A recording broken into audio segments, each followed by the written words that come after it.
This NBA offseason has been one of the most exciting in recent memories, with huge trades everywhere, big signings, a lot of league shakeups, really good teams getting better, really bad teams kind of getting into the tank, and there have just been tons and tons of excitement going into the next NBA season. But one of the biggest and best storylines to follow the entire offseason has been the Damian Lillard trade saga. He has finally requested a trade, and really he hasn't really requested a trade, he's kind of demanding a trade to the Miami Heat. And I'm sure most of you have heard about this, unless you've been living under a rock or is a hermit crab, which I don't think much of my audience is hermit crabs, thankfully. So I think most of you, if you follow the NBA in any certain way, you probably have heard of this whole Damian Lillard drama going on and how he's only requested to go to the Heat and yada yada yada and all the drama that comes with it.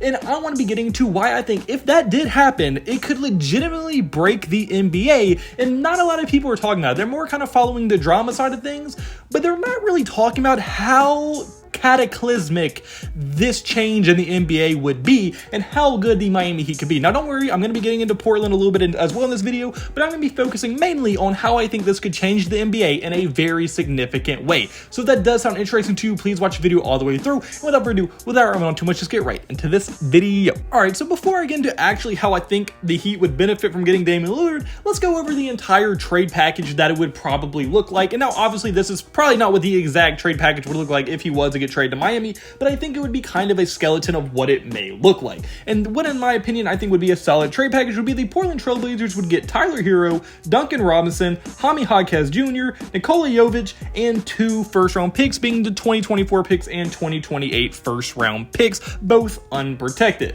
And then obviously the Miami Heat, on the other hand, would be getting Damian Lillard. Now let's kind of break down this whole trade. Now Tyler Hero, I feel like that's the obvious one. He's making a lot of money, so it helps with the entire cap situations of both teams when it comes to this trade, but it also, Tyler Hero is a legitimate 23-year-old who is a 20-point per game scorer who's going to be very valuable to a rebuilding team like the Portland Trail Blazers. And then Duncan Robinson, he's mainly there because he has a huge contract, but even though he is overpaid as a player, he is still one of the NBA's best three-point shooters who is always valuable to any team he's on. Then you're getting 2 young former first-round picks in Jaime Jaquez and Nikola Jovic, who both show tons of promise in this year's Summer League, and I think both of them would be a good addition to a very young Portland team. And then obviously you're getting 2 first-round picks, so even if they are late first-round picks, they are still going to help your future, and anytime you can build draft capital as a rebuilding team, it is extremely valuable. And then if you're the Heat, you're getting Damian Lillard, one of the best point guards to ever play in the NBA, and is already a bona fide Hall of Famer when his career is going to be all said and done. But now that we just got over the framework and kind of the surface of why I think this trade would work, let's really break down both sides of this trade, starting with the Miami Heat side.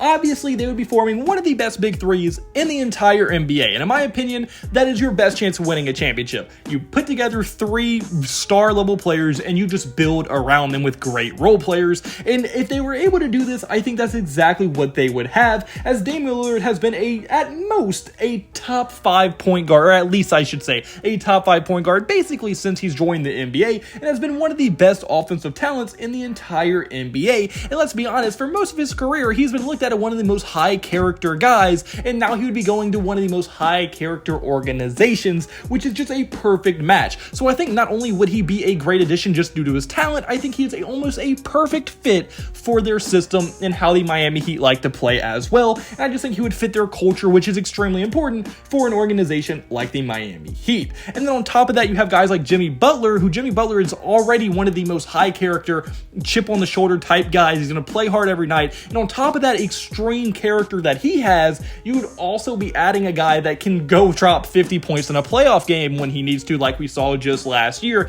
and we already know how talented and how good Jimmy Butler is, as he's already led the Miami Heat to 2 NBA Finals since he's been there, and even a few Eastern Conference championships. So we all know what Jimmy Butler is capable of. And then as their 3rd best player on the roster, it is a top 5 center in Bam Adebayo, who is one of the best two-way bigs in the NBA. Now, he's not the best by any means, and there is a clear gap between the top bigs and Bam Adebayo, but there is still very few bigs that are better than Bam, as he is a great defender, great rim protector, and he can also give you 20 points a night. And with that being your 3rd best player on a team, that is very good to see. And what I think would be so interesting about this big 3 and why they'd be so hard to deal with is because they are so versatile. Not many big 3s have so much variety of what people do, but this one anyone would. Damian Lillard's going to be the guy who every night can go get you 30 points per game. You can't guard him. He is going to be consistently one of the best, if not the best offensive player on the court. Then you have Jimmy Butler, who has more size and is a way better defender than Damian Lillard, but he's going to be a great defender. He can lock down any team's best player any given night, but he can also go out and give you 30, 40 points any night as well, and is also extremely talented while giving you more on the defensive side, and is one of the hardest working players night in and night out, and he's going to consistently give you kind of the other side of what Damian Lillard gives you.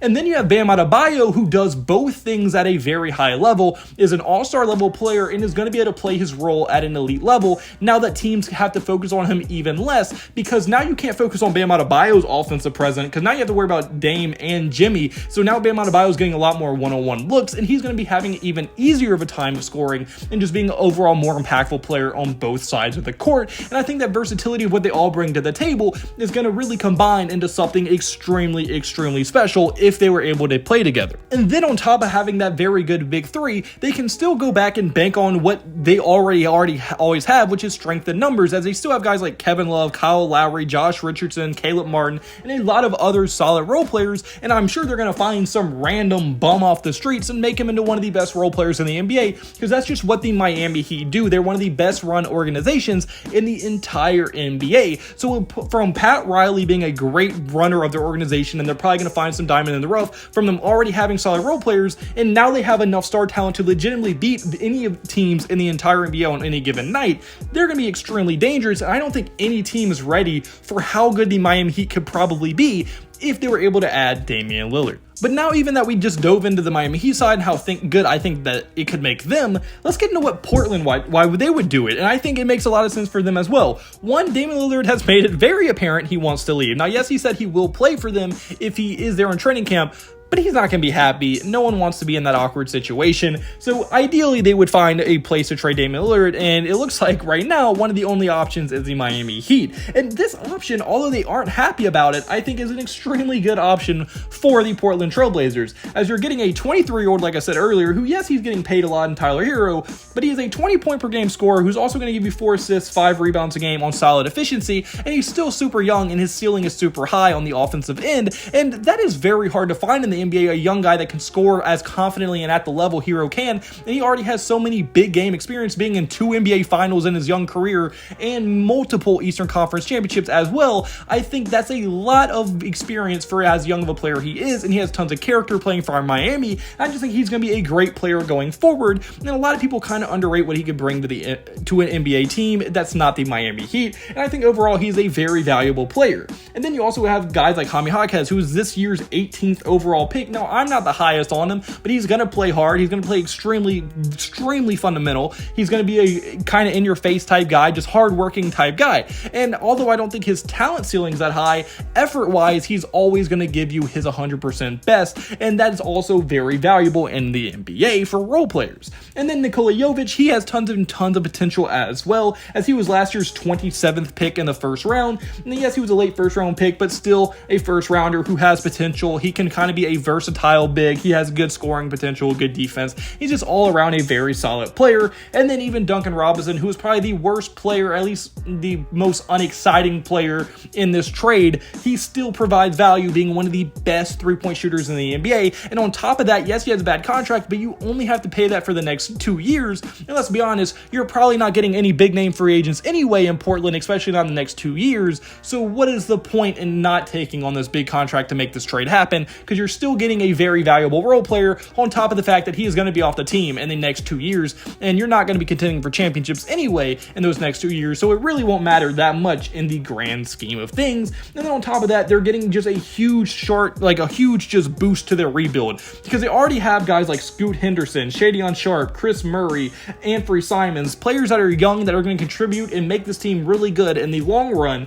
But now you're also adding guys like Hero and, like I said, all the other young guys, plus 2 first-round picks from the Miami Heat, and you're just adding capital, and your future is going to get brighter and brighter. So why not take this huge boost to your rebuild as well as also trying to maybe even stay decent in the next few years, because I do think you would be at least a competitive team with the amount of talent they already have, assuming Scoot and all them develop at the rate I think they will. So I don't even think Portland is getting a short end of the stick here. I think they're getting what they want, and Miami is getting what they want, and I think all around both teams it would make sense for them to do this trade, and I think that it would be very scary for the NBA to watch the Miami Heat, for one, become legitimate contenders. Now, yes, they're already contenders. They made the finals last year, but to make them like to the point, to the talent-wise, where they legitimately stack up against any team in the entire NBA. And then Portland is extremely set up for their rebuild, so they're going to be able to be competing for championships maybe in the next 4 or 5 years once their young talent develops. And I just think overall, it just makes a lot of sense. But unfortunately, guys, that's my first video. Comment below. Do you agree with me? Do you think the Miami Heat should trade for him? Do you think that this just needs to get over with? Where do you think Dame should go? On your thoughts in the comment section below.